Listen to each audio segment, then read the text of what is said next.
Okay, greetings to everyone joining us from around the world and even in some quite inconvenient time zones. And welcome to this webinar about what to expect at the 16th meeting of the Conference of the Parties to the Convention on Biological Diversity, or CBD COP16 for short. My name is Andre Mada, and I'm a program director at the Institute for Global Environmental Strategies, or IGES, here in Japan. And I'm fortunate to be joined by two very knowledgeable colleagues on this topic to help us navigate the webinar.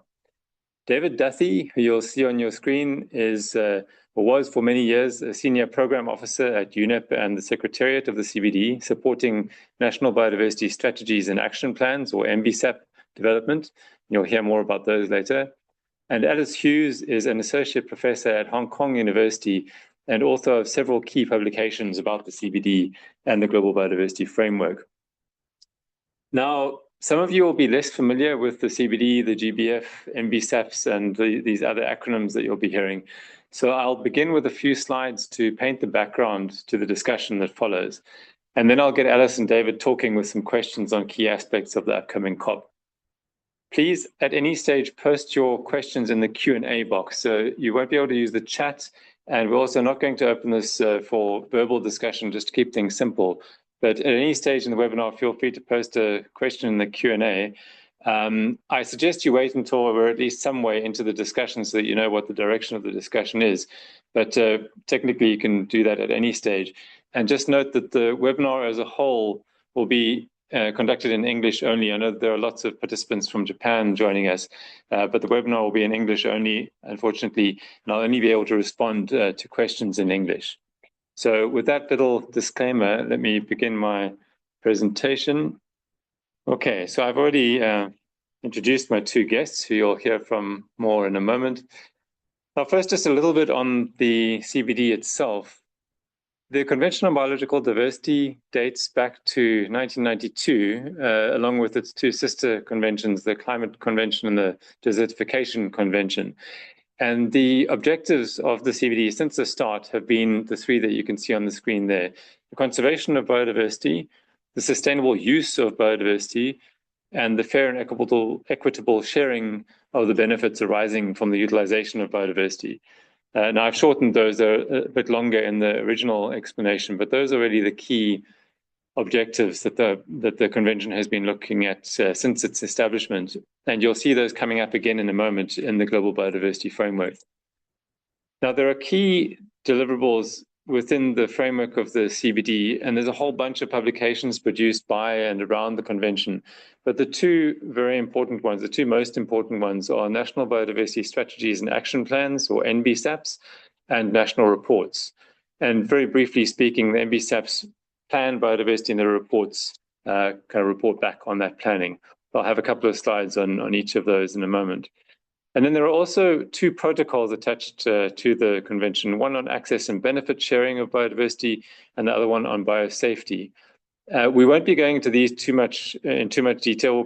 They'll probably come up once or twice in the discussion, but just for the sake of focus, we won't be talking about those in any depth. And then lastly, to mention about the CBD is that it has these periodic meetings of the Conference of the Parties, the COPs. And I think even people who are not familiar with the convention will have heard that term in the news, usually associated with the climate COP, but the biodiversity COP also has its own set of meetings. And at these meetings, the main event is the negotiation of various decisions which basically move the convention forward. Now, COP15 is the previous COP, the one that's just passed, but the COPs, of course, stretch right back to the beginning of the CBD. And periodically, there will be strategic plans agreed upon by the countries who are party to the CBD. And I haven't included all of them here, partly for the sake of space, but also just so that we can focus on more recent history. But at COP10 in 2010 here in Japan, in Nagoya, there was an agreement that included a set of the so-called Aichi biodiversity targets. And this strategic plan kind of set the scene for countries for the following 10 years. And so at the subsequent COPs, that was always kind of a topic of discussion, and a lot of the decisions harkened back to the strategic plan. And then in 2020, excuse me one second, in 2020, of course, we had the COVID pandemic. Excuse me 1 second. In 2020, there was meant to be another COP and a renewal of this strategic plan, but partly and mostly because of COVID, this was delayed. So there was, instead of a 2-year gap between COPs, there was a 4-year gap. And in 2022, finally, we had COP15, and that's where the Global Biodiversity Framework and the Biodiversity Plan came out. And so for the past 2 years, countries have been preparing and using that plan as the basis for their national biodiversity strategy and action planning. And now we're coming up to CBD COP16 in Cali in Colombia, where the plan will be discussed.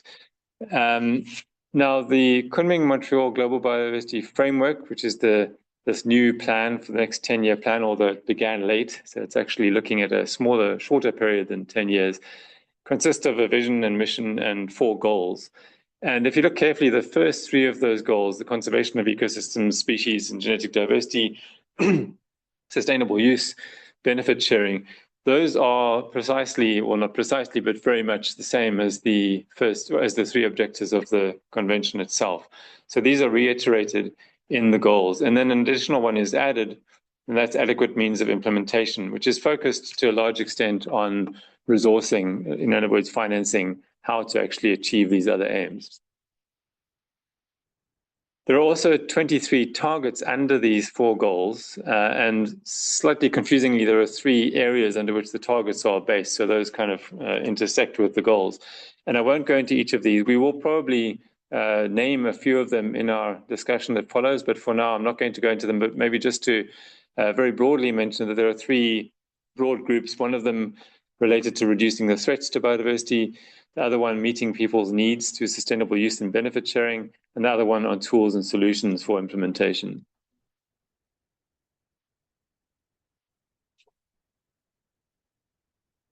Now, I mentioned national biodiversity strategies and action plans.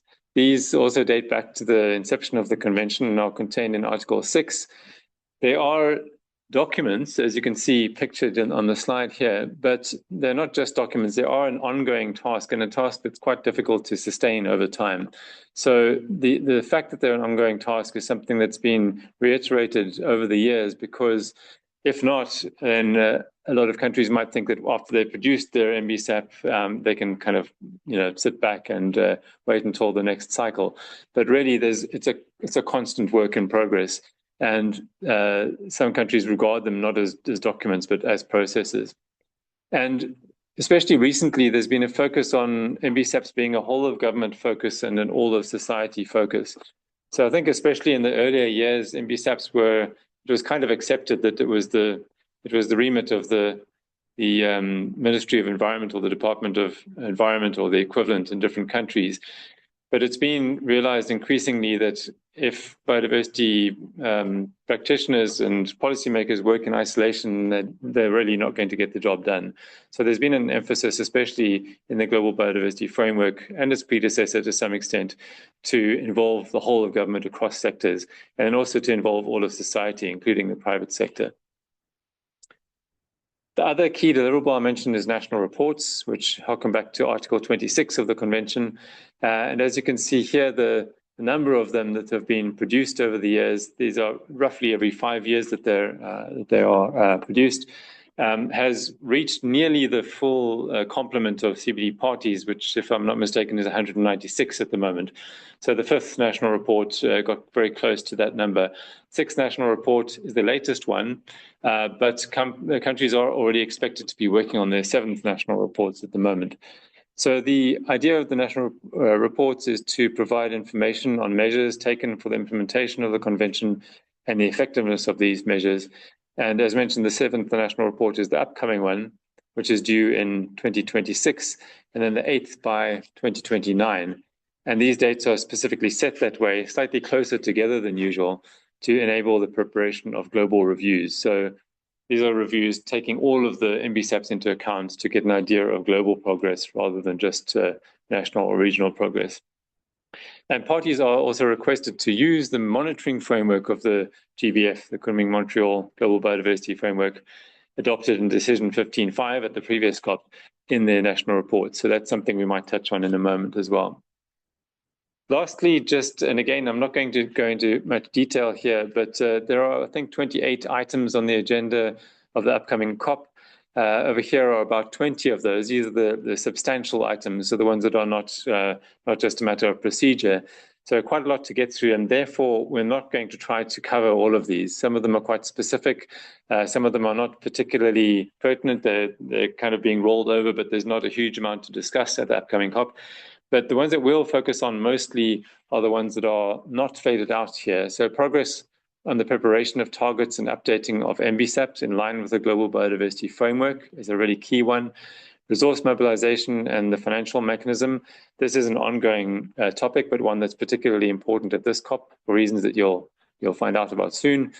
Capacity building, technical and scientific cooperation, clearinghouse mechanism and knowledge management, cooperation with international organizations and bodies established under other conventions.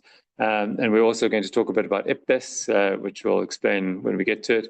And then lastly, scientific and technical needs to support the implementation of the GBF, and IGES comes into that as well to some extent. So, as I mentioned, we won't be covering everything. It's impossible to cover the whole lot. We thought it would be more interesting to get into a bit of depth on some of the most key aspects rather than try to cover all of them in a more surface manner. So that's what you're in for in the next hour or so. And with that, I will stop sharing my screen and get straight to the questions. So David and Alice, I think if you could turn your cameras on so we can see you. Okay, so you saw the pictures a moment ago. This is the real them. And I wanted to start off by asking them just a very general question before we get into those particular topics.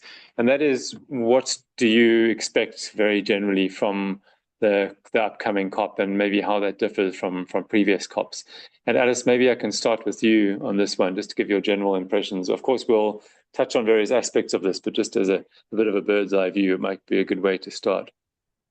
So this is a very important meeting.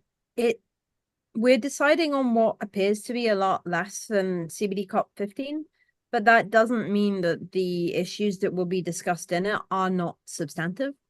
Following the SBI meetings, so the meetings of the scientific body, there will be major discussions on finalizing the monitoring framework, which we'll talk more about later in the session. But there also need to be final agreements on DSI, digital sequence information, which does have far-reaching ramifications for the wider scientific community as well as other sectors of society. So this is something that anyone who is following the COP does need to be watching out for. How close we get to finalized decisions on that remains to be seen, but those are some of the most pertinent issues that will be covered during this meeting. Okay. And David, from your side, anything in addition to that? I think maybe the financial mechanism and resource mobilization is going to be a big issue. Historically, in the COPs, this has always been an issue. And there's a separate contact group which forms almost immediately at the beginning of the COP and goes into a closed room discussion. And looking at the draft elements of the decision for the financial mechanism, it seems as if the COP is really putting a lot of pressure on the Global Environment Facility to and maybe take some of the power away from the GEF. With the prospect of enormously larger amounts of finance flowing towards biodiversity, I think the COP wants to have tighter control on those resources. So I think that's going to be a very difficult session. Right. And perhaps you can talk, when we get to that particular question, perhaps you can also explain why there's more finance expected than there has been previously. That's something that has a lot to do with the Global Biodiversity Framework, right? It does in part. It's a complex issue. There have also been further discussions around the GEF, the Global Environment Facility, and new updates in their funding models. And so one was finalized in the last year. There will be another discussion in a few years' time on what the next iteration looks like. So there are multiple different strands of finance that are both either subsidiary and supportive to the process of the CBD as well as other environmental conventions, but there are also funding streams that are directly either involved and part of the CBD process or are meant to be generated through other backup agreements. So things like the business community and the finance community also have some financial targets that are meant to be leveraging funds for the fulfillment of targets or the task force for nature-based disclosures. It is not a simple issue. There are many different components involved, but funding and funding shortfalls have always been one of the major barriers to success within these frameworks. Right. Right. Okay, I think so. We do have a particular, well, I have a particular question in mind about that. So let's just put that aside for one moment. But just back to the whole concept of NBSAPs and the Global Biodiversity Framework. David, I briefly explained each of these acronyms already, but can you just talk about why they need to be aligned with each other and how they're aligned with each other? Yes, I'm glad you allowed us to use the acronym NBSAP. We get very used to using the language and then forget that people outside of our little small world don't use it quite so often. So the National Biodiversity Strategy and Action Plan, as Andre has said, is what the main written deliverable from the parties to the convention, and therefore the cumulative impact of those strategy and action plans determines whether a global framework such as Kunming-Montreal can be achieved or not. Last night, I did a back count, and the now 196 parties have between them produced, by my count, 437 NBSAPs between 1993 and present day, and with Japan taking the lead with 6 iterations of its NBSAP. The majority of the parties have produced 2 NBSAPs. And that's primarily determined by the fact that the 138 GEF-eligible countries are very dependent upon Global Environment Facility funding to enable their strategy and action plans to be developed. And there have been 2 rounds of funding, and we're now in the 3rd round to support the current revisions and updating of strategy and action plans.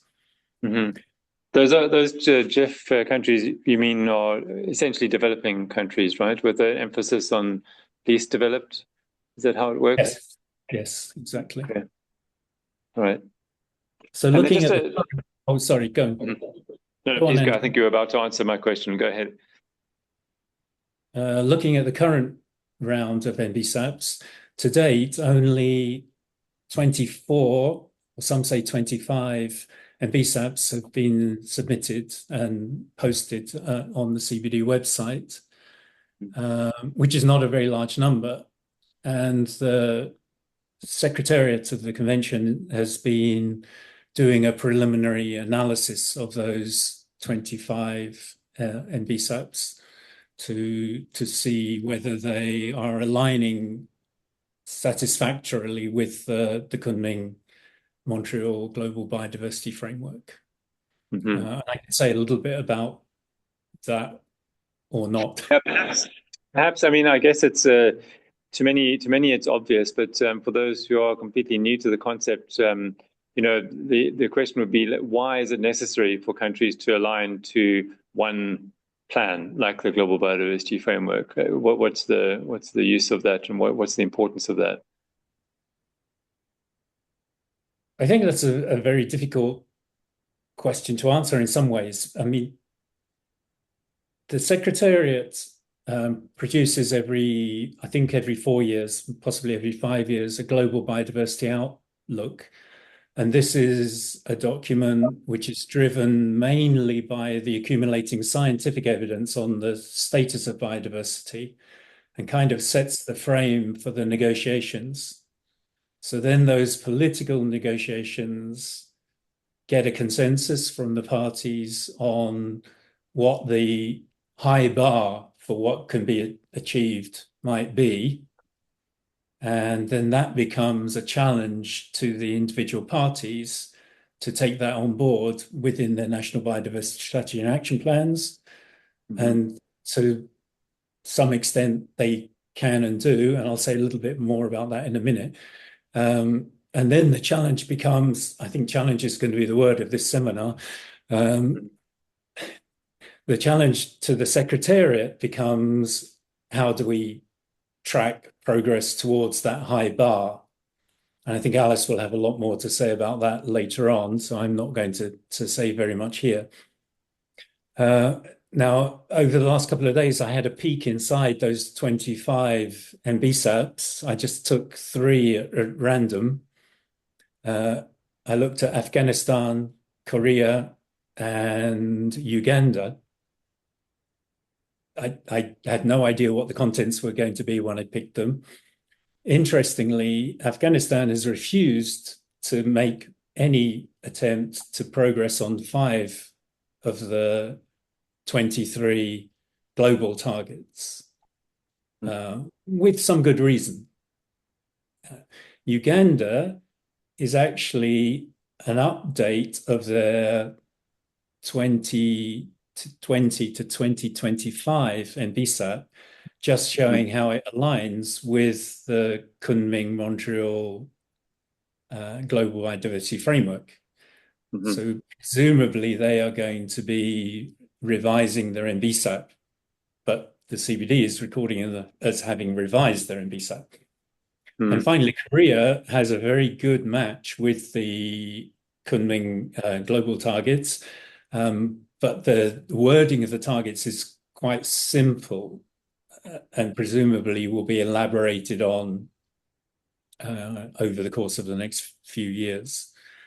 And then the last one, which I haven't seen because it hasn't been posted yet, but Norway has posted a strategy and they haven't set some of the targets. And the Minister of Climate and Environment has said that they are placing their priorities on renewable energy, defense-related projects, and critical digital infrastructure.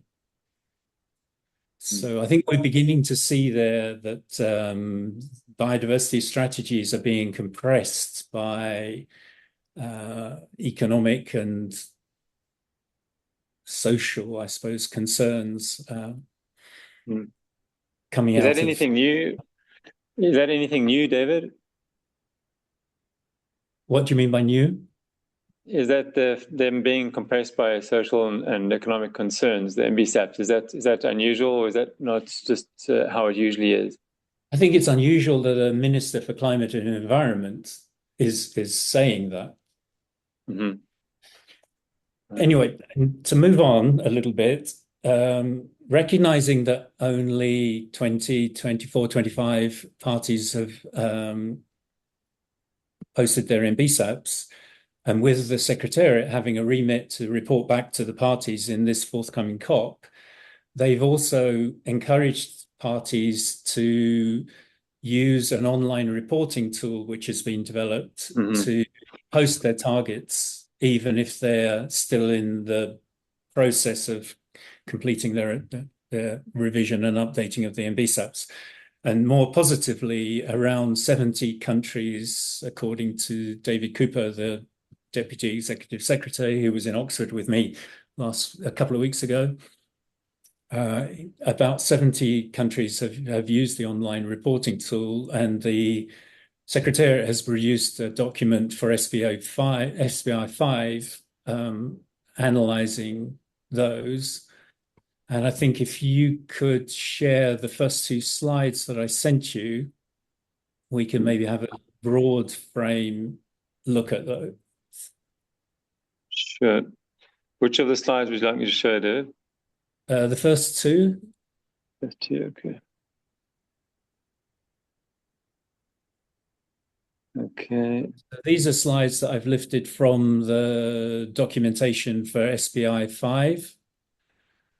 And it's looking at the alignment of the targets posted, the national targets posted, with the overall goals of the KM-GBF.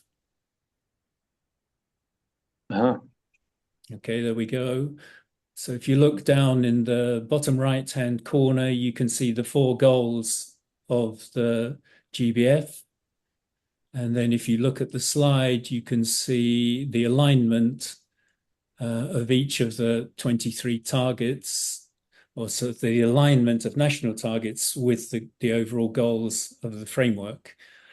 And I think the most notable thing is that for goals 1 and 2, or A and B, the percentage alignment is considered to be relatively high, but moving into goals C and D, the alignment is much more variable, but generally quite low. And now if you could move to the second slide, please, Andre. Okay. So this one again is the 23 global targets, and then a self-assessment. So an assessment done by the parties themselves on how well they think their national targets align with those global targets. And if you look maybe at targets 17 and 18, because the graphic shows more clearly, you can see that 30 and 36% of the countries rate their alignment as high, 14 and 10 as medium, and 5 and 3 as low alignment. So the point I want to emphasize here is that we already have over 1,000 national targets cumulatively against the 23 global targets. And as more and more countries revise and update their NBSAPs and post more and more targets, tracking of those is going to become incredibly complex and challenging for the Secretariat. And that's why the monitoring indicators and the monitoring framework are going to be crucially important in how we achieve that. And I think I would just like to mention one thing. 2 parties have yet to submit an NBSAP of any kind. That's Libya and Palestine. And 2 entities have yet to join the convention, and that's the Holy See and, of course, the United States of America. And I'm going to stop there for now, if that's okay. Yeah, thanks a lot, David. Alice, before I ask the next question, did you want to add on anything there so we don't lose the thread? Yes, I would.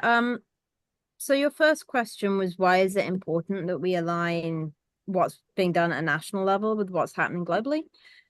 The reality is that even when we look at things like the State of the Planet report, one of our major challenges is in trying to assess global trends in biodiversity is if we're not aggregating data in a consistent way, we can make no judgment on what is happening globally. And so gathering comprehensive and standardized data is crucially important if we are going to move forward towards these global biodiversity targets. It also highlights major gaps such as funding or capacity, as well as areas that require particular attention, and it can help highlight where new relationships need to be formed in order to gather that data. And so within conventions such as the CBD, the focus on elements like capacity building have become much stronger in recent years. And something else that has shifted, and we were talking about this before the seminar, is the engagement with scientists. Hopefully, further engagement and the realization of countries on the importance of scientists being involved in these processes will also grow. And that includes having high environmental literacy with party representatives, because the people who are negotiating these processes and these targets may have multiple conventions they cover. For example, I know some of the party delegates for certain countries are responsible for biodiversity and human rights. Their level of experience within the biodiversity sphere may not be what it could be. And in many countries, they are just nominated and may not have the experience. So having something like the CBD that empowers them, but also connects up scientists and highlights the need for scientific data from these countries is absolutely crucial if we're going to leverage any data from many states where biodiversity may not be viewed as a priority. Just on the involvement of academia, when we were talking earlier, I didn't get the chance to ask, but now is a better opportunity, actually. There are two subsidiary bodies to the convention, one on implementation, which is relatively new, and the other one on scientific, technical, and technological advice, which is not so new. You know, that's David, correct me if I'm wrong, but it's about as old as the convention, or not much younger than the convention, right? And that's, you know, science is in the title. So have there not been scientists, academics involved in that meeting, which informs each of the COPs, right? So David will almost certainly be able to add more on here. It does engage with scientists.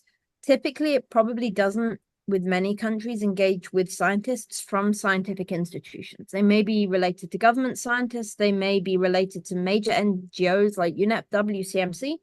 I've attended meetings like SBSTA as well as SBI. Academics based at academic institutes are still very rare within these contexts. And if you go to side events, etc., that take place within these venues, they will be organized either by countries or by NGOs. And so whilst these bodies exist to provide the science, that doesn't necessarily mean there is the level of engagement we would want. And that means particularly for states which don't have the resources to invest in science, the level of data acquisition or recognition of data gaps may not be what it needs to be for us to develop a comprehensive and meaningful framework for monitoring biodiversity. Mm-hmm. Yeah, I think that melds with my experience that conferences like the Conservation Biology Society conference and the IUCN Congress attract a lot more people than the CBD, or a lot more scientists rather than the CBD, and that has really been changing a little bit recently. Just at the risk of going a little bit too far down this rabbit hole, we also mentioned before, formally starting the webinar, that IPBES, the Intergovernmental Science Policy Platform on Biodiversity and Ecosystem Services, which was established in 2012, might have something to do with the fact that there are more scientists involved. And Alice, let me just pass over to David. David, feel free to add to what Alice said now. But in addition to that, do you think that IPBES is playing an important role there? If you hadn't said it, I was going to intervene and say that historically, SBSTA has been dominated by a politics view of science rather than a science view. And very often the representatives at SBSTA would be the national focal points. So there was no kind of separation between the science and the politics of the convention. I think that's improved over the years because more scientists have come in as support to those national focal points. And I think that IPBES has provided another level of separation, which allows a much more scientific view to be promulgated and then taken to the COP or to the SBSTA and then the COP. Right. And just to get back to NBSAPs in particular, you know, I mentioned that there was this delay in the COP of 4 years between COPs, between 14 and 15, instead of the usual 2 years. And then also the subsequent delay in the countries having the necessary guidance or template for their new NBSAPs. What do you think, and you might have touched on this to some extent already, but what do you think are the consequences of that delay, apart from the obvious fact that, you know, biodiversity loss is an urgent issue to address? Shall I go first, Alice? Yeah, sorry, David, if you could start there. Thanks. Okay. There are two ways that you could look at this delay. One, you could say that it's given the negotiation process more time to fully work through all of the issues and come up with a comprehensive global biodiversity framework.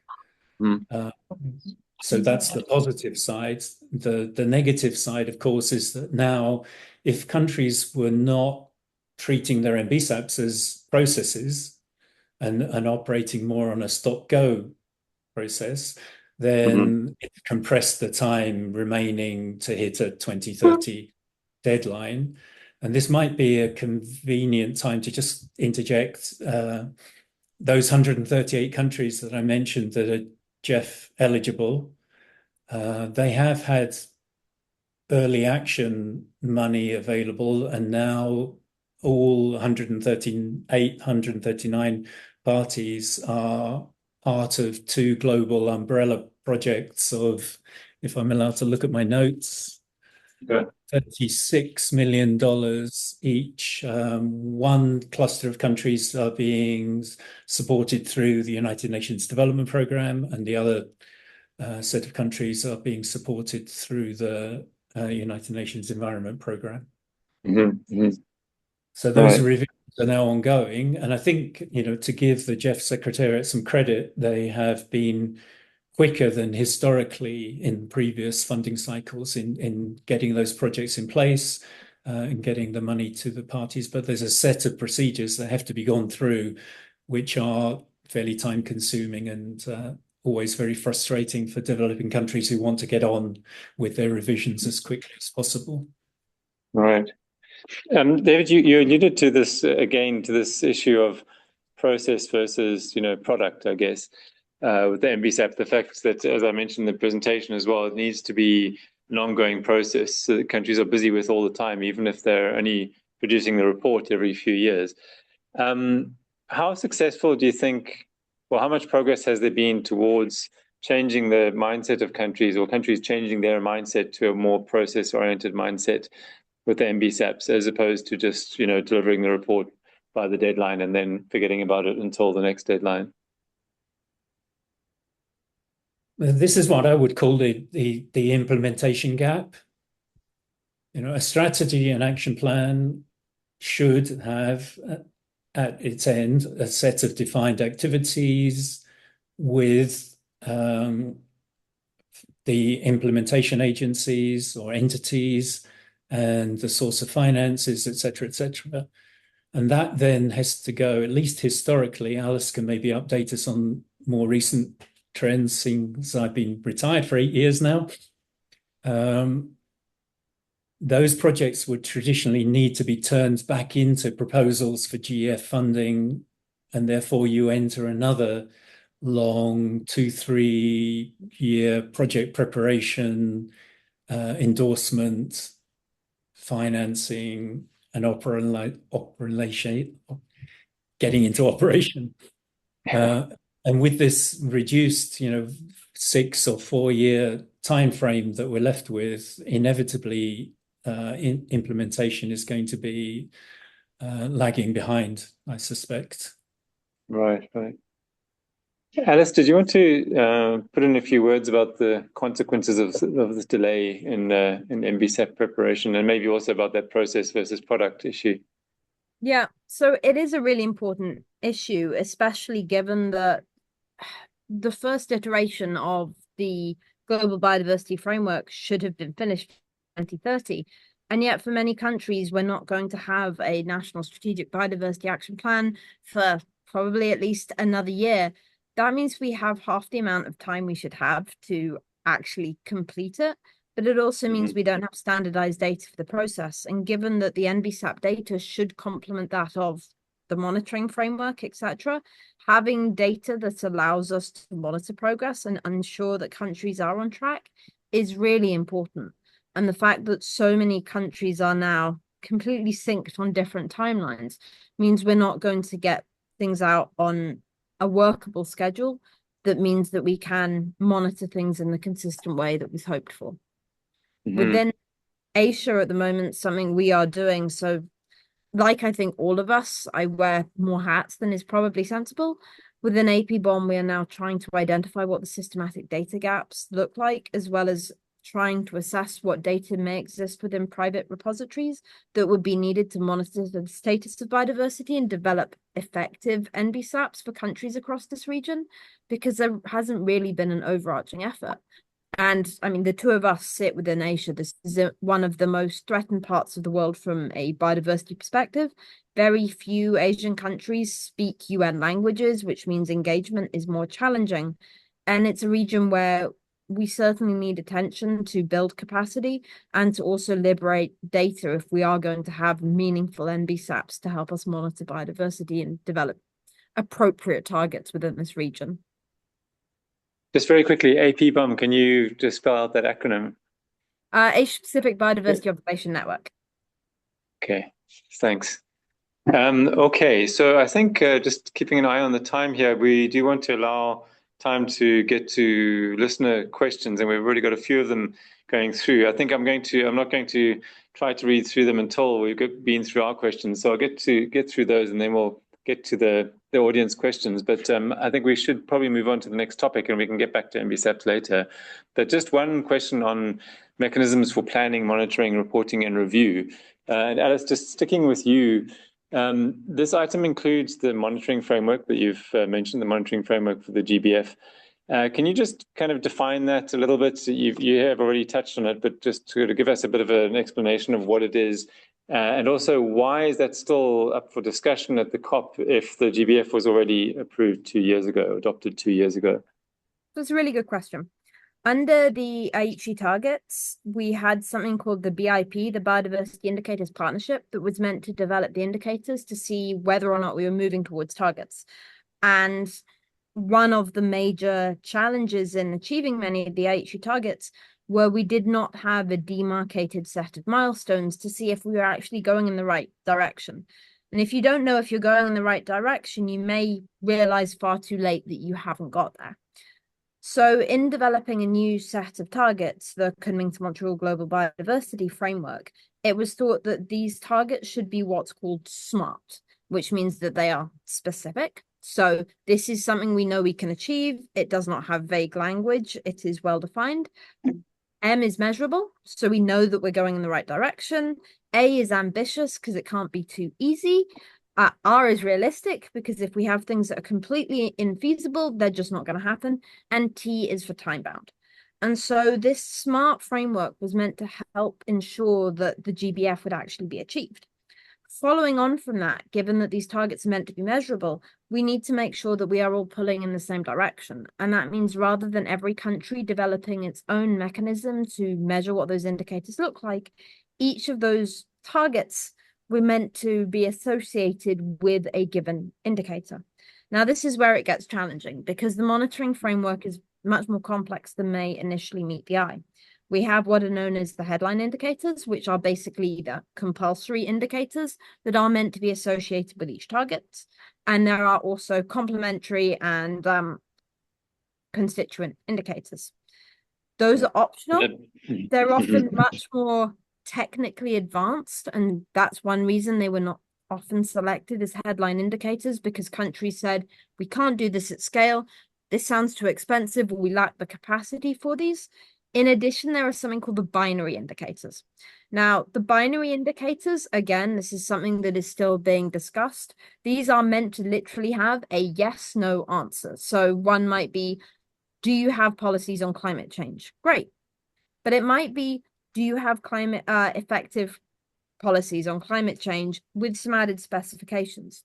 And during one of the SBSTA meetings, Australia gave the example of a binary indicator where, with very small changes in the language, their meeting of the target would go from yes completely to yes partially to no. And because the binary indicators are somewhat simple, they may not provide the qualitative data we need to know if we're going in the right direction. Now, with the headline indicators, some of them are good matches for the targets they are meant to measure, but many of them are not. So an example would be Target 5. Target 5 is on sustainable use of wildlife. Now, IPBES, and we talked about IPBES already, put out the sustainable use assessment.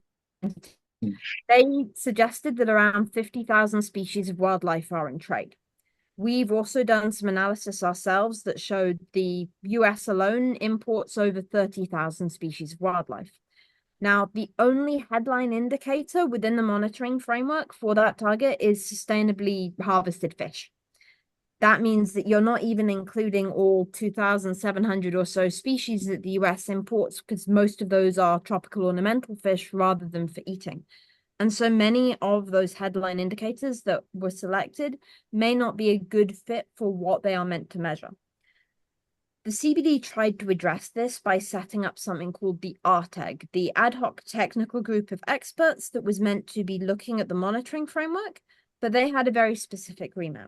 And their remit was meant to be developing methods for any headline indicator that had been selected that didn't have methods. And this is interesting because in order to be considered to indicator, you were already meant to be either in use or widely accepted within the peer-reviewed literature.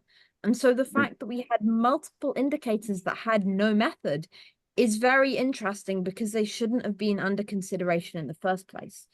And the other problem is some targets lack any headline indicator.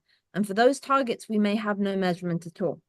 And so whilst we had a discussion and an agreement that we needed a monitoring framework, because it wasn't fit for purpose, many scientists say, work is certainly needed on it.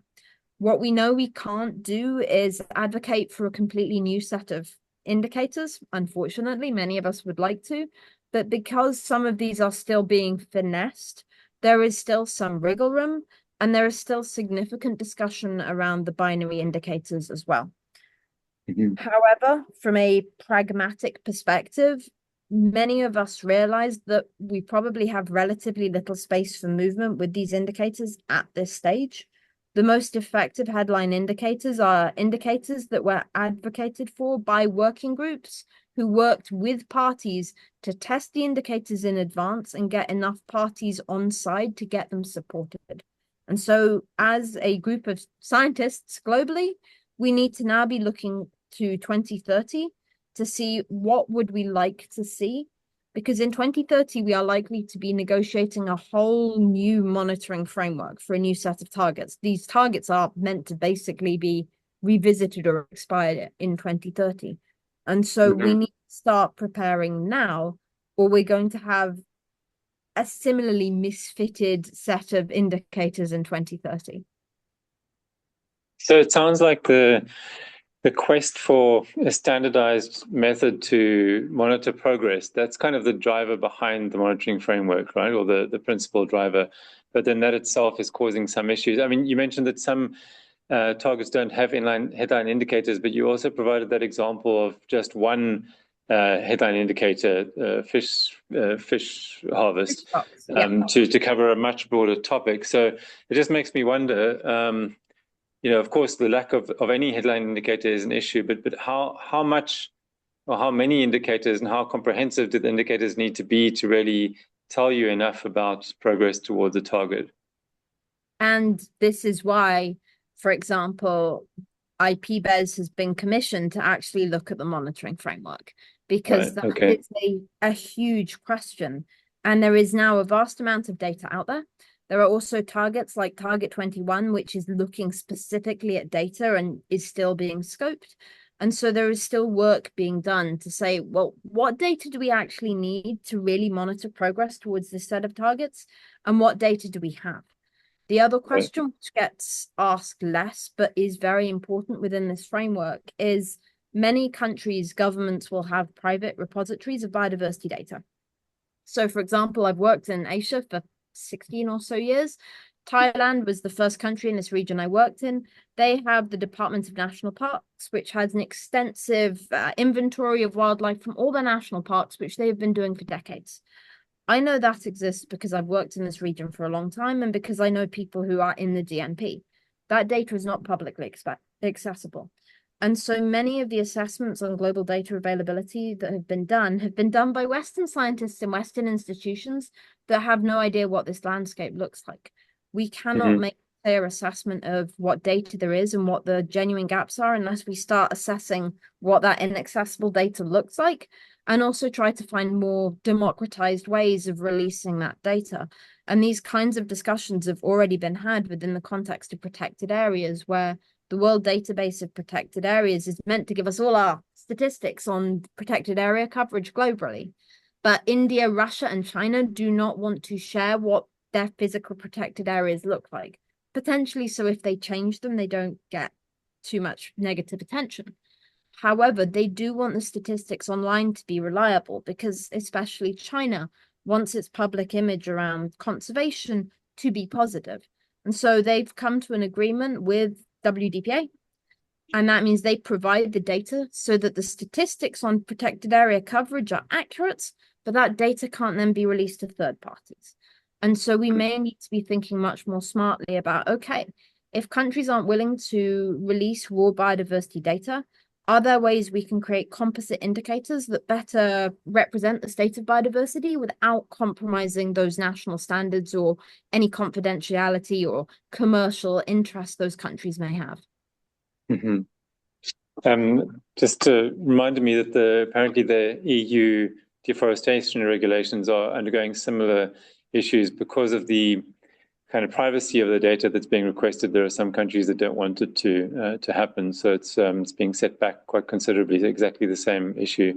I just wanted to, before I ask David for some input there, I just wanted to ask or to mention that you are you will be a coordinating lead author of this new IPBES monitoring assessment that you just mentioned.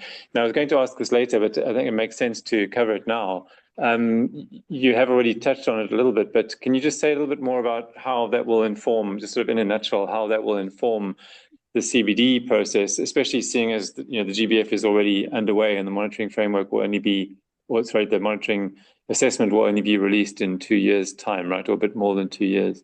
Yep, so this is fast track assessment, so we only have 2 years and an absolutely colossal job in front of us because we need to scope out what biodiversity data looks like and how it can actually help us understand how we're moving towards these targets. The reality is, obviously, it can't really inform our monitoring for this one, but what it can do is feed into those next set of discussions on what does the monitoring framework look like in 2030. And something we've been made very aware of is the fact that this assessment is to help us be future ready. And so thinking, how can we better use biodiversity data and have a clearer understanding of what exists is very important. And one of the other benefits of IPBES, around 80% or so of scientists within an assessment are nominated by national governments. So I'm one of very few who's not. I'm nominated by an eligible IGO. So I'm the tiny fraction who isn't associated with a government. But that also means that those government scientists may have greater reach to their countries. And of course, we're meant to have global representation. And that means we can have that necessary representation to understand those nuances in the data and find smarter ways to actually develop meaningful ways of monitoring biodiversity and better assessing the current state of knowledge on these various targets. And for some of them, it's going to be really challenging. So, for example, there are targets around pollution. There was no methods for how we assess harmful pollution. And so trying to develop sensible ways of monitoring that on a global scale where, air pollution is easy. We have PMI, etc. How you measure things like water pollution still needs a lot of work. And we also need to think about something that is going to be easy enough to assess at broad scales and still be meaningful. And so trying to find those nuances is very challenging, which is why each of the chapter is looking at different elements of that in that narrative. But there's a colossal amount of work ahead that will help hopefully take us into a better place to set a really watertight framework by 2030. David, this kind of mismatch in the timing of the IPBES monitoring assessment and the global biodiversity framework and the monitoring framework attached to it, I guess, is a kind of a case in point for the need for IPBES and the CBD to work closely together, right? Is that something that's happening at the moment? It seems that IPBES is sort of on the agenda and present at these meetings. Do you think that they are collaborating sufficiently well together? I'm not really sure there's enough exchange between the CBD. It's kind of talking at a distance rather than really collaborating closely. That may change. There's quite a lot of evolution going on within the Secretariat. There's a kind of generational replacement going on. A lot of people retiring. Interestingly, Alice just mentioned pollution, the pollution target. Pollution was one of the targets that Afghanistan refused to take any work on, quite interestingly. I think they think we don't have much industrial pollution, whereas they probably do have quite a lot of pollution. That's just by the by. The thing that I was most encouraged by Alice is saying that the work that's been done on the monitoring framework is for 2030 and not really trying to get perfect on the framework of the monitoring of the global biodiversity framework, because I think it's probably already too late to do a good job on that. Just looking at the targets over the last few days in preparation for this webinar, the 60 or 70 countries that have used the online reporting tool have already posted over 1,000 national targets. So when all of the parties have posted, we can have something like 3,000 targets to try and track and to aggregate towards the 23 global targets. And my head has been spinning for the last couple of days, so I'm quite glad I'm out of the Secretariat now. Right, but each of those targets is designed to align with one of the 23, right? It's supposed to fit that template. So I guess, like, to varying degrees, it'll be easier or more difficult to make those matches. Yeah, in the second slide that we put up a while ago, the countries have self-assessed the alignment, but that alignment will probably need to be looked at again by the Secretariat. Right. Okay, I was going to put the slide up again, but perhaps I won't. We should probably jump on to the next question so we have enough time for questions from the audience. Okay, perhaps we'll touch on the monitoring framework again later, but I wanted to jump topic a little bit to resource mobilization, finances, and capacity building, which we've kind of grouped together, or which I've grouped together in a single question. And David, you mentioned these are perennial items on the CBD agenda, and I think the agenda of most multilateral environmental agreements. But noting that the COP15, the parties adopted a long-term framework for capacity building and development to implement the GBF. What do you think is most important to know about this item or these items on the agenda? Yeah, I have to admit that capacity building framework I haven't had much time to look at, but I was part of the Japan Biodiversity Fund, which was providing capacity building support to the developing country parties to achieve the AGE targets. And we consistently run into the same problems that both human resources and financial resources are strictly limiting. And even the resources to fill that gap from the donor countries are relatively limited. One of the things which the CBD has been doing is running a series of regional dialogue workshops to identify good practices. And I just looked at a few of those, and the good practices are mainly, going back to this emphasis on seeing the national biodiversity strategies as a continuous process. In other words, don't start to build a new strategy and action plan. Take your existing strategy and action plan and do a gap analysis against the global biodiversity framework. And that should allow you to be more efficient in the way you identify capacity building needs and financial resource needs. How that will be addressed in the forthcoming COP, beyond developing countries just making pleas for more support, I really can't say much more. In the previous COP negotiations, there was a quite large figure. I should have checked up on it, but if I remember correctly, it was 600 to 700 billion US dollars. That was the aim to pledge towards biodiversity. And you guys mentioned that there are a few different factors involved in the increase in finances. But David, as far as you understand, is there greater momentum behind financing biodiversity, especially with that target in mind? Yes, I think this is one of the things that has changed with the adoption of the global biodiversity framework. Previously, in the early COPs, countries or parties were always saying we need more financial resources to achieve goals. But I think the numbers have become much clearer, and maybe we could load the third and fourth slides. Sure. Just over them. Yep, just 1 second. It's a little bit of a delay, but you should see them. It's up. I'm seeing it. So you can see that the GBF has clearly identified a funding gap. In green, we see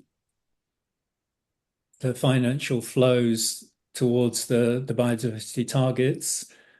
And on the right-hand side and the yellow, you can see the identified negative financial flows, mostly harmful subsidies and harmful investments. And I like to think of this diagram as being a kind of finance iceberg, that to fully achieve all of the goals of the global biodiversity framework, you would need to address all of these underlying ways in which the global economy is currently operating. And you can see that these are enormously challenging. And if we just move on to the next slide.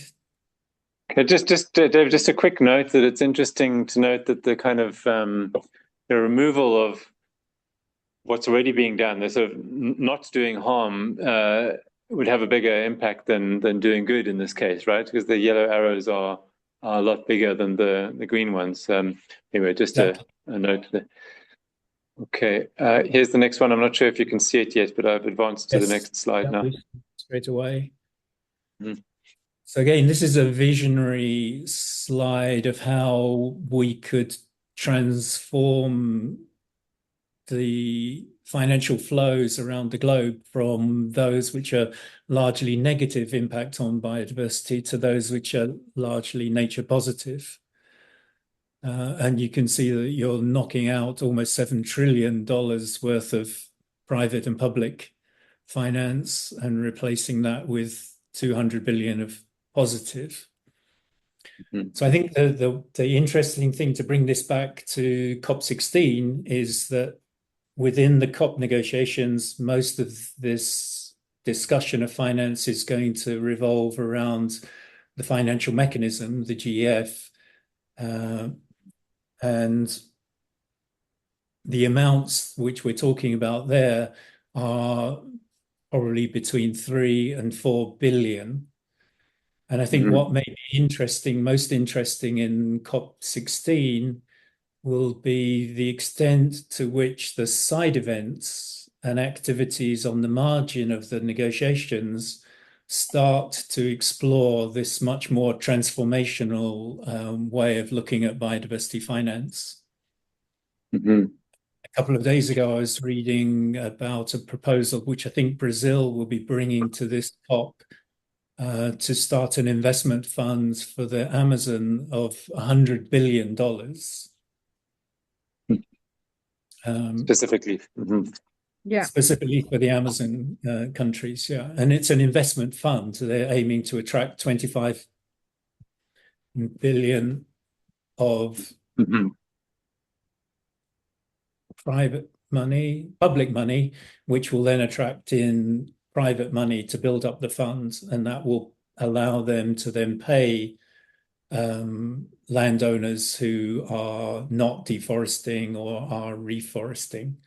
So these are new financial tools which are emerging very quickly and are beyond the capacity of the CBD negotiation process at the moment. But I think will be emerging, as I said, in a number of side events at the COP. Right. Okay, that's all right. That's it. Okay, Alice, I think you might have wanted to say something at some point recently before we move on to audience questions. Did you have anything to add there? No, I agree with David's assessment there. Okay, great. Thanks very much. And thanks for the illustrations, David. It's really useful to be able to see things like that. Okay, we have a couple of questions, which we should go to now, I think. And just to encourage, with the disclaimer that we may not be able to get to all of them, I would encourage you to keep on sending questions. We'll try also to answer some of them after the webinar, even if we can't get to all of them during the webinar.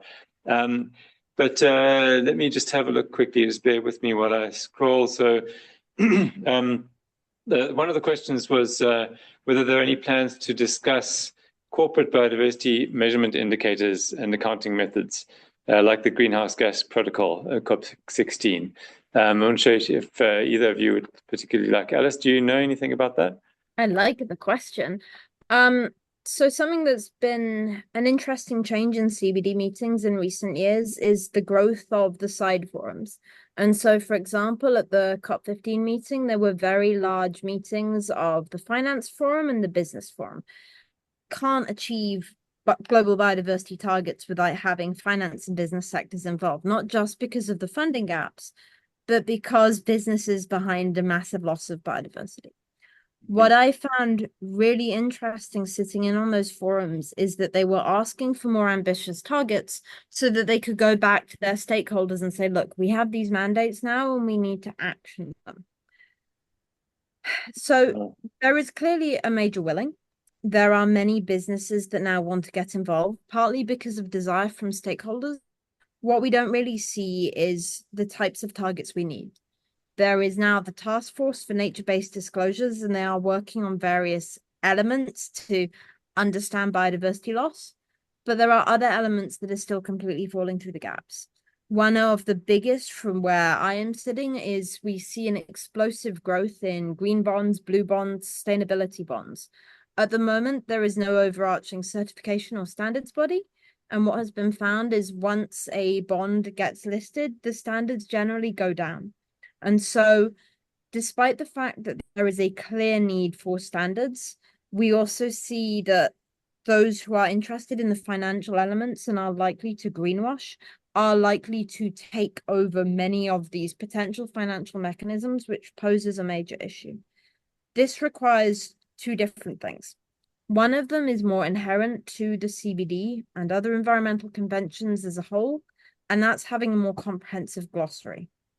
This may sound like a nerdy little side thing, but the reality is it's not. The CBD is meant to have a glossary, but it's completely incomplete and many people don't know about its existence. However, with every IPBES report, the International Panel on Biodiversity and Ecosystem Services, they will publish a glossary with every report. So when they say forest, you know that this is what their definition of forest means in that report. Given that the CBD has no equivalent, it means that there is also a lot of looseness around the interpretation of targets. Because if I say forest, and I mean wonderful old world primary biodiverse forest, and you say forest and you mean rubber forest, which is what rubber plantations got called in China, then we're not basically handling the same currency. And so a lack of definitions and standards massively weakens many elements of the CBD. But in addition, thinking more smartly about supportive infrastructure that would help ensure that we have the standards we need to enforce and monitor targets is something that isn't really being talked at the right levels, despite the fact that it is basically essential to the success of many of these targets. Just a quick note, there is a ISO 14,000, well, an ISO biodiversity standards in development at the moment. I just was working with the Japanese government on developing that component of it. I've lost track a little bit of the process, but that's perhaps something that can help.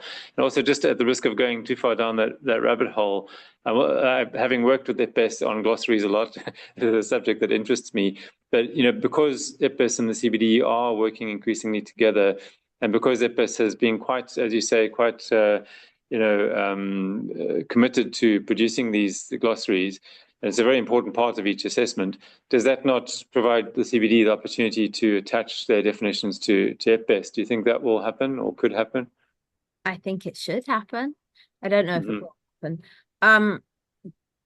I first raised this query, question, comment at the zero draft discussion of the COP, which happened at the beginning of 2020 before COVID incapacitated the world. It's still an issue that we're talking about, despite the fact that the lack of a substantive and enforceable glossary completely undermines the ability to fulfill many of the targets. So it is a major problem that requires a lot more attention than it currently has. All right. Okay, and thank you very much to Inoka-san for that question. We also have another question about the GBO6. David, you mentioned the Global Biodiversity Outlook. I think it was you who mentioned it. Maybe it was Alice or both of you. But so the fifth Global Biodiversity Outlook has already been produced, and Kwang Chung Lee was asking about the sixth. Do you have any idea what the timeline for that is? Usually it is sort of attached to the other CBD processes, right? As I said before, I think the GBO cycle works on a 4 or 5 year, but I've been caught off guard here because I don't know when GBO 5 was released. Right. I forget. Alice, do you know? I think that was. Yeah, we really sure. I really should have checked on this one, but I'm not entirely sure. But as a separate issue, the next Living Planet report is due to be coming out soon. So obviously that doesn't have the same officialness, etc. But it is also a useful index that often does get put out around COPs because it helps underline the state of the planet, and so that we should expect to see very. It may just be coming out because I caught a news item just before we came on air that this figure of it used to be 69% loss of global biodiversity populations. They've revised 73%. So that may be a press release of the Living Planet that's just come out. But it's very likely. I was told that it should be out this week within the last few days as well. Okay. And so that is produced, that's a separate, it's produced by WWF, right? The Living Planet report. Okay. Just briefly, yeah, sorry, Andre, have mentioned WWF. WWF have developed an NBSAP tracker for the current round of NBSAPs. And it's a very useful, they've got their own 60-point assessment. So if you want an independent assessment of the NBSAPs as they get posted, that's a very good one to go and find. Thanks, David. Perhaps in the recording we can link to that as well. That would be useful. I can send some links through to you after the webinar. Someone actually did send that to me just a couple of days ago, so I think I do have it. Thanks very much. We had a couple of questions from Anupam Pandey from UN Youth. The first of these being, and I'm just going to read it out as it's written, how can we handle the sustainability aspects by different technologies? Is there any sort of framework planned for the discussion at COP? I'm not sure I completely understand that question, but I think that the idea is, no, I'm not sure if I can phrase that differently. Would you like to have a go at it? I think I understand what he means. So how do new technologies allow us to monitor better? And the reality is that back when I did my PhD a while ago, our ability to use geospatial information was vastly more limited. We now have free sub-meter information for much of the planet in terms of remote sensing. And we also have things like Planet Labs, which have made forest cover data at a very high resolution globally available across the tropics for free. So when we think about things like geospatial information, which allows us to monitor forest cover and is increasingly also giving us quality metrics, it's unrecognizable compared to a few years ago. In addition, one of the exciting elements of deep learning is people have been working on better classifier information. So with both bioacoustic and camera trap data, we can now put passive recorders out and then interface that with databases. And so, for example, in China, they now have real-time monitoring of bird activity with very high accuracy, just based on these automated monitoring centers with wireless that then beam it back to a data center, automatically analyze it, and you have a consistent measure of bird diversity. And so the ability to monitor biodiversity is becoming unparalleled. In addition, there are using things like hyperspectral imagery and better availability of LiDAR. We are starting to get indicators of habitat quality for land cover types that were traditionally neglected. For example, grasslands. We always think about forest habitat quality. It's relatively easy compared to some other habitat types. So there are now indicators being developed, for example, for grasslands. If we were to go to Central Asia, often referred to as the Serengeti of the North, massive diversity. And yet one of the major challenges within those ecosystems is overgrazing. And so unless we have consistent metrics to actually assess how healthy is this habitat, we can't develop priorities. And so these new technologies are revolutionizing the way we can monitor intactness habitats and biodiversity at increasingly high spatial and temporal resolutions. And ultimately that transforms our ability to conserve and monitor biodiversity. Right. And then there's also eDNA, of course. That's something which is in the news a lot, which is just getting started, I guess. Another question. Yeah, sorry, go ahead, David. One small point. I mean, I recognize everything that Alice has said, and revolutionary progress in the technologies. What I see is a gap in being able to make those, not the technologies, but the information generated by the technologies to those 138 developing country GEF eligible. How can we make it available so that they can use it within their NBSAP process? I think that's an additional challenge. Right. Okay, let me jump on to the next one. I'm tempted to go down that rabbit hole, but we only have about 10 minutes left. So I'll try and fit in as many others as possible. Let me ask one more from Anupam, which is kind of a general question here. And I think to some extent we've tried to answer this already. But the question is, why don't we make strict timeline for COP outcomes and ensure that everyone follows those timelines? We're still lagging behind the actual targets. So David, would you like to have a bash at that one? I think the important thing to remember is that the Biodiversity Convention is not a legal document. It doesn't have any legal rights of its own. It's totally dependent upon the translation of its decisions into national policies and so on. And therefore it can't really enforce timelines beyond those deliverables which are defined in the convention text itself, which is Article 6 for the National Biodiversity Strategy and Action Plans and Article 21 for the national reports.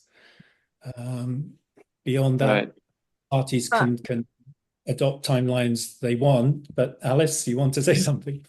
But in some countries, they have legislation, which means that they basically become a law. And so it varies a lot by country, but they do have legal standing in some countries. And that's why, while scientists like me may sit on the sidelines of a discussion saying, oh, they're just wasting time wordsmithing, the reason that some countries will spend a massive amount of time in finessing the language in certain targets is because different words have different legal weighting in some countries, and it impacts on their enforceability. And especially for countries in which it does become basically national law, it needs to align with the existing policies, otherwise it's not implementable. And so, as David says, there is no overarching mechanism. We cannot compel states to do it unless they already have laws that recognize that. Yeah, and I believe that's the case. Isn't it? What's that, David?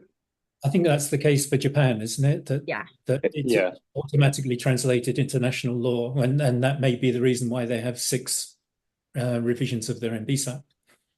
Right.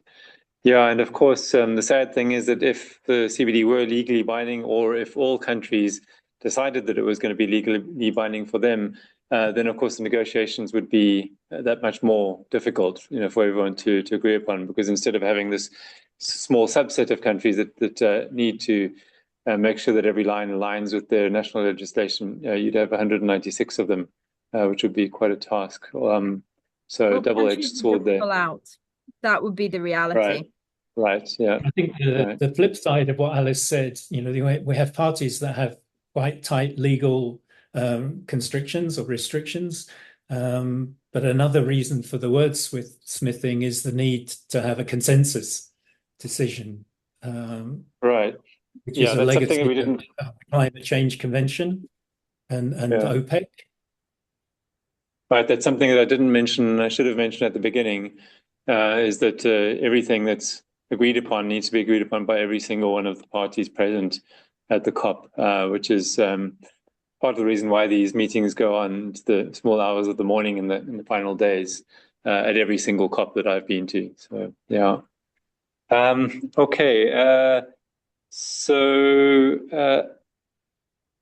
All right. There are a couple of sort of comments rather than questions.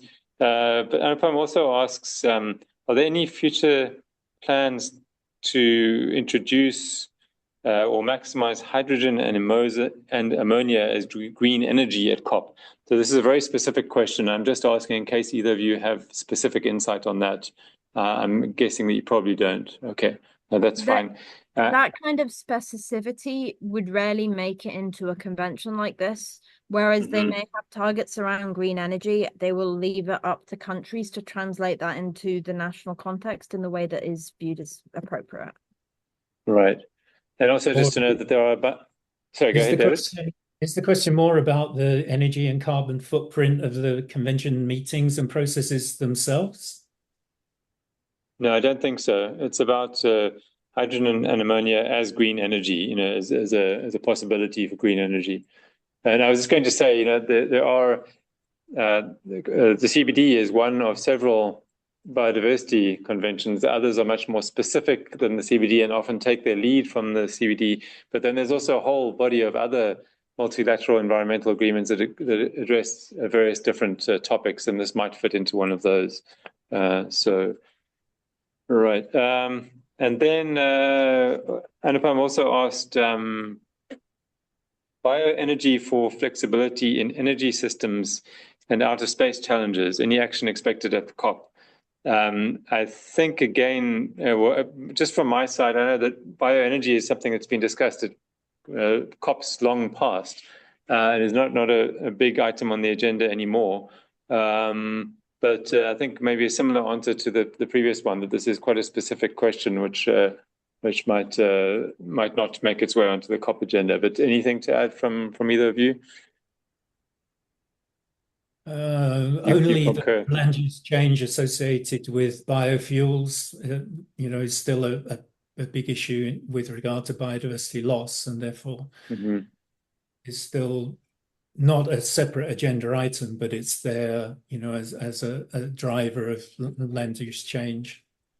Right. Okay, so that's all the questions. Feel free to keep, we've got 5 minutes remaining, so I'll ask 1 or 2 questions of my own, or so keep the discussion going until the last bit. But there's a little bit of time to post additional questions, so feel free, if you like. I'll keep an eye on that screen. But let me just wanted to get back to my notes to see if there's anything that I had missed out. I wanted to make sure that there was time to cover all these audience questions. I think I actually have covered the whole lot, so our timing has been pretty good. But maybe just to end with a very general question then to both of you.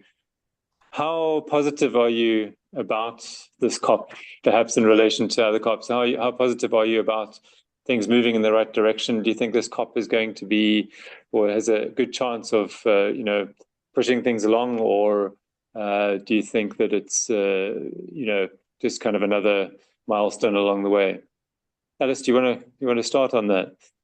So when I think about, I was talking to someone else earlier who goes to one of the other COPs, and it reminded me of just how they were going to the land degradation and desertification COP. We all speak our own languages, and the most well-known COP is the climate COP, which now has many tens of thousands of people, but there hasn't been any significant progress since the Paris targets.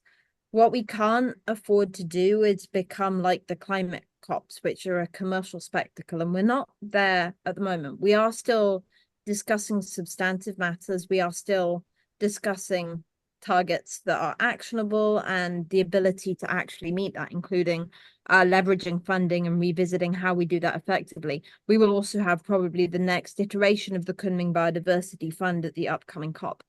But I think we also need to remind ourselves that we can't be complacent. People need to engage with these processes and be active, because if we're not active, we're not going to get the types of targets or the type of monitoring we need. And we also need to strengthen relationships between scientists and parties, because many of us have complained that the monitoring framework is not fit for purpose. That's the reality. That has been listened to a degree. We had the RTEG group, we have the IPBES assessment looking at this, but we're not going to get better targets in the future unless we have engagement. And that means that the scientists who are listening to this, who have never been to a UN meeting and think that this is interesting, but it's not up to them, it's not their responsibility. As scientists, we all got into this because we felt biodiversity was important and we need more people sitting around the table. I can't say how much is going to be agreed within this meeting and how much of it will just be lip service. But I think what we do need to do is reestablish what our plan is going forwards and revisit how we can be more effective so we don't have those doubts. And we also need to remind ourselves that so much of the work that goes into these meetings goes on between the meetings, the SBSTA meetings, the SBIs, the work groups on things like the digital sequence information. We can't decide that within a 14-day period. It takes years of work, which few people see, and it is hard work. But we need to do this kind of thing if we are going to make the advances we need into the future. David? Just three things, I think. With regard to NBSAPs, this is just a passing on. There's a recommendation in the SBI 5 documents that will be considered before the COP, and it urges parties that have not yet done so to submit their national targets aligned with the framework, encourages parties that have not yet done so to submit their national biodiversity strategy and action plans, and urges parties to implement their national biodiversity strategy and action plans. Nothing new there. They just get on and complete the process. Digital sequence information, fingers crossed, they can finalize the positive trend from the last meeting. I think they'll run into time difficulties myself. And then with this new large number finance, the expectation from developing countries has been raised, and I think it's going to be a very, very difficult financial mechanism contact group. Okay, thanks very much. And with that, we're exactly at 6:30 Japan time, 5:30 Hong Kong time, and perhaps 9:30 or 10:30. Right, UK time. Thanks. And so perfect place to end, I think. And I just wanted to, the last word I wanted to add was just to thank you both very much for your time and your expertise. I think it's been really interesting. You've both come from different perspectives, but very well-read perspectives. And I think that everyone's learned, including myself, has learned a lot from this interaction. So thanks very much. And thank you also very much to everyone who participated in this webinar. Much appreciated, and enjoy the rest of your evening, your morning, or your afternoon. I do. Goodbye. Yeah. Bye. Have a great day, everyone. Bye.